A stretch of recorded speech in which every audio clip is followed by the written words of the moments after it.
And looking at the damage dealt, I'm surprised that Ryzen, again, there is this stat called gold per minute per damage dealt. You got to divide those two things. There's another stat for that. And he farmed the hell out of the map on that Lancelot. MPL Philippines Season 8, I'm looking back that far, where Omega finished 3rd place.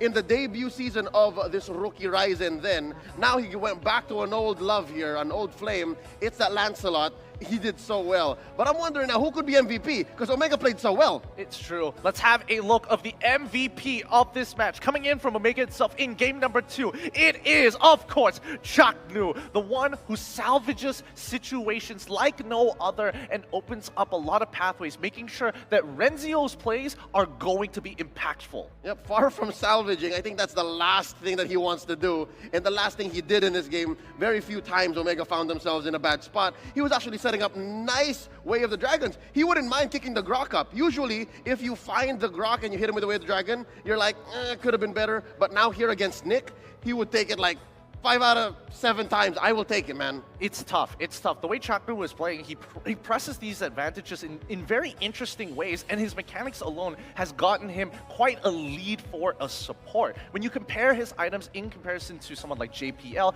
yes, JPL's got the base stats, but Cho just had the items to back him up to survive some tighter situations. Yep. It's some Again, great play. 2-0 and 14. The way that Chaknu played this game, he was so comfortable, he was so in the zone, he was in his skin, and no one can tell him otherwise. He was playing maybe, you know, the worth of 2 or 3 heroes. Yeah, no, it's true. It's true. And I think Omega are in prime position here now that they are game point. There's a lot of pressure and a lot of confidence that needs to be given to EVOS SG if they are looking to bounce back with that. With that being said, if in case you just watched, let's have a look at the highlights here to see it happen all over again. Here we see early game, about 2 minutes. It was a great trade. Again, potential for what EVOS SG could be bringing to the table, but the scramble, it was under Omega's turret. So yeah, again, early game, the punish is coming through. And look at Chaknu, man. Look at Chaknu. You can feel, look, he's so cold. Look at him. He knows he could get him. Yep, he's not even sweating in these situations, but just notice the linear play coming in from EVOS SG and the way that Omega is taking full advantage. They know for a fact they are going to be playing for Kelra's lane, and they are ready to pounce. Yep, and later on you'll see that even in these cross-map plays, it started with just about 2 versus 3s skirmishes across the map, but now they're playing the whole map because, again, Renzio's Masha is all the way across. EVOS just has to make a decision. Is it worth it to go over there, send someone? Because we're going to lose this death ball potential, and that's what they were trying to go for. Yep, I mean, just the combination of the Eve as well as the Irithel poses a lot of problems, right? Who do you really prioritize? Must you stop the real-world manipulation and give yourself up for a big flank from Irithel, or do you try and take out the Irithel, but still get caught in the kill zone of the real-world manipulation, especially once you're that late into the game with 3 items already complete, 4th on the way?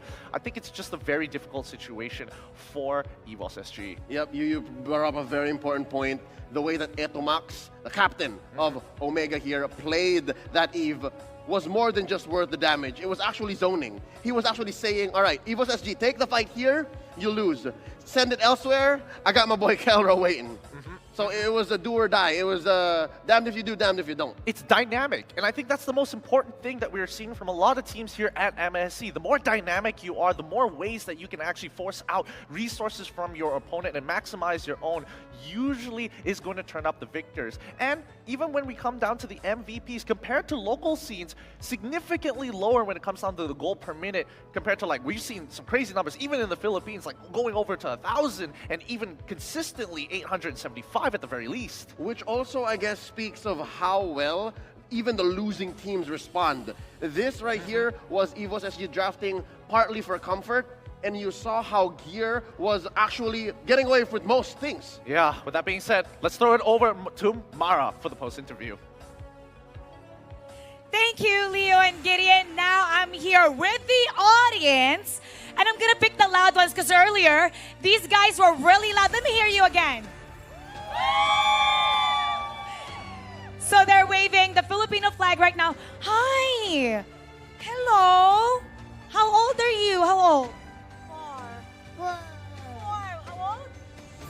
How old? 4 years old! Oh my gosh! Mommy! Mommy! Can I sit beside you, Mommy? Can I sit beside both of you? What's her name? What's your name? What's the name? Jaden. Mommy, so you brought your daughter with you, Jaden? Oh, son. Son! You brought your son with you, Jaden. Just really beautiful long hair. So you're that big of a fan of Mobile Legends that you brought your son here with you? Actually, my sister is the biggest fan of Mobile Legends. Since she came here, she's a tourist, so I brought her here. Tourist from where? Philippines. Oh, you came from Philippines also. Wait, it just so happened, coincidence, that did you come here just for the tournament or you were already here? Coincidence. So how long have you been in Malaysia? About 2 weeks. 2 weeks, okay. Cuento, tell us a story. How do you love Malaysia right now? What have you been doing here? Actually, it's my second time in Malaysia, so I'm really excited. So, tapos ano po, may MSC pa, coincidence. Syempre, I'm delighted po. You're delighted. Come sit beside me. Okay, so what have you visited here in Malaysia? So for the ones that don't know, what are the most beautiful places here? KLCC so far. I haven't been there. It's nice. Yes po. What's your favorite Malaysian food? Nasi lemak. I don't. Oh, that sounds pretty good. Do you hear the crowd? They love it. They love it. Okay, let's talk about the players of Smart Omega. Let's take a look. What do you have in here? Go baby Ryzen. Crush mo. That's your crush. Crush ko po pero mas bata yun sa akin. Crush ko sa pagkukor. Okay, she said, Ryzen is my crush, but he's much younger than me, so he's my crush doing the core role. What role do you play when you play Mobile Legends? Multi-role po.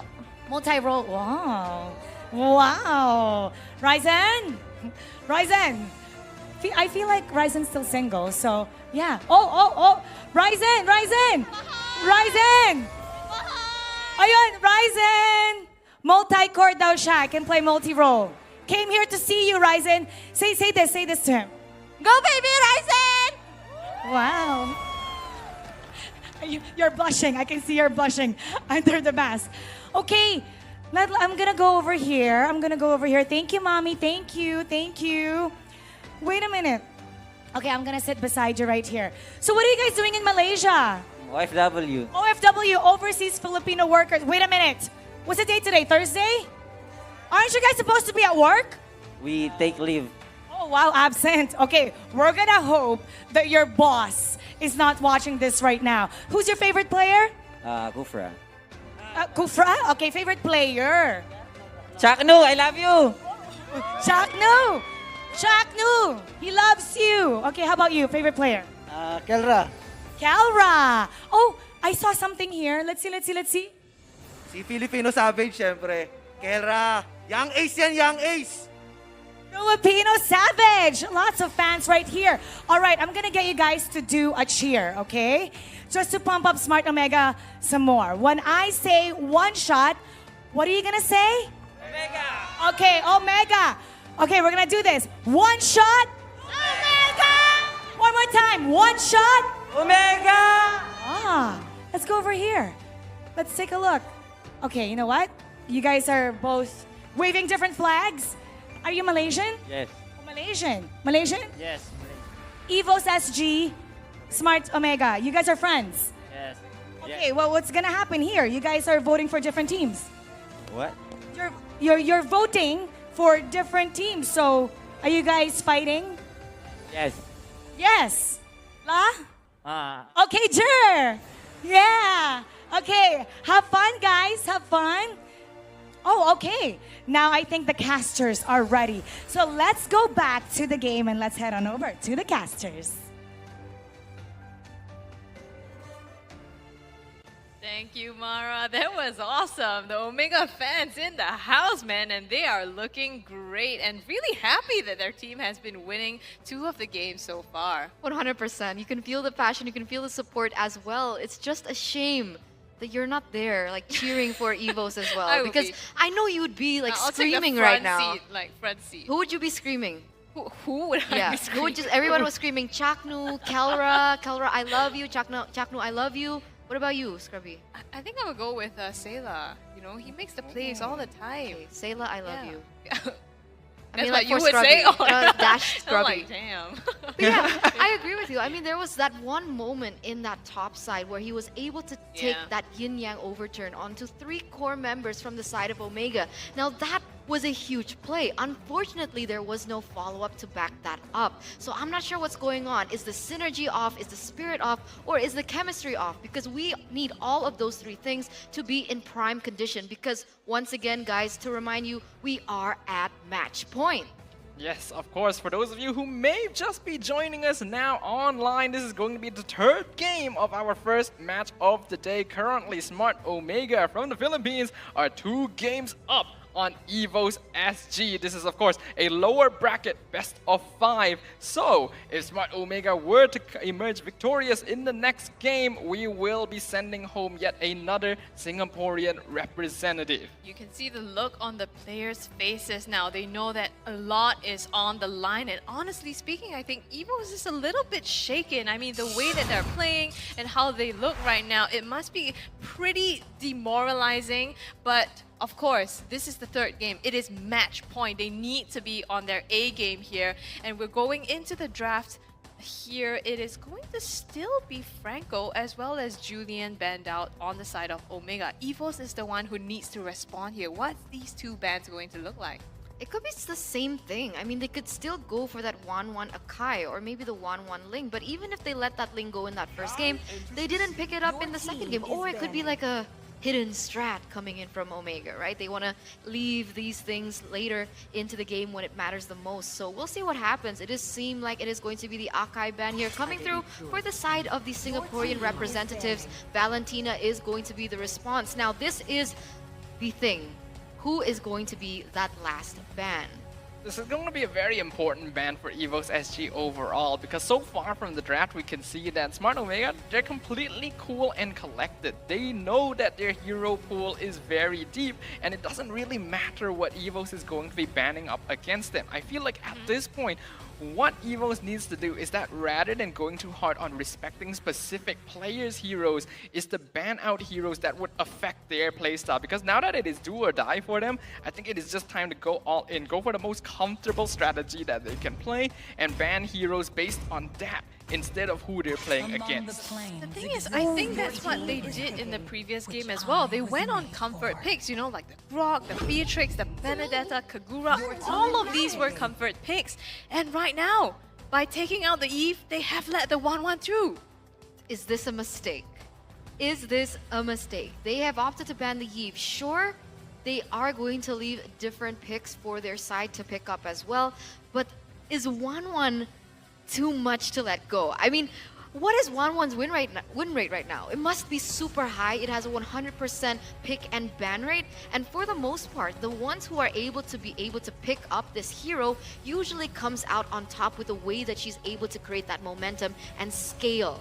Yeah, Gideon from the analyst panel has a very strong feeling about this hero overall. He states in his own words, 1-1 is a free win. So I guess we'll find out whether or not EVOS SG giving this over is indeed going to be the case, as they now are going to be the ones to lock in the Masha for themselves, going to be disabling this hero from the side of Omega and giving Sayla that signature Xavier.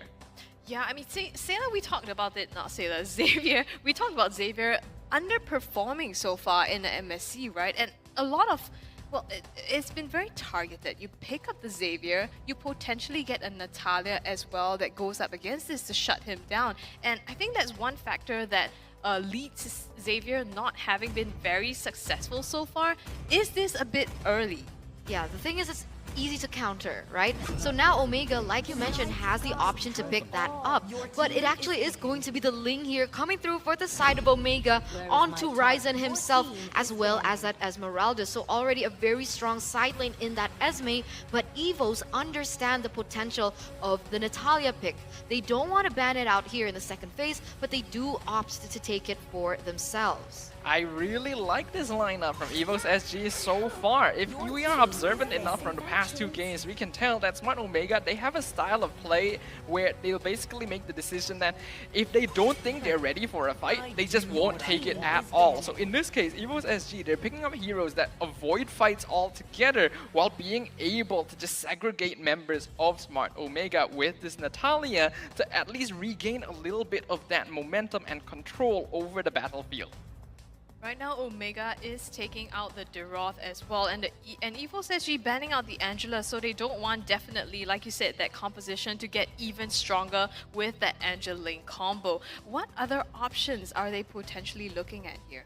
I don't know. This is tough. I mean, so the gold lane has been secured, the EXP lane as well, and for sure that jungle position. So now what is lacking is definitely that roamer. They could start banning, or the mid lane that has also yet to be picked up. And so it is going to be the Lilia pick coming through for the side of EVOS. Now, as a response, they have opted to ban out the Karina. So, what can Gear use in that jungle position? Now, this is going to be very important. Who has the same amount of mobility to be able to counter someone like the Ling?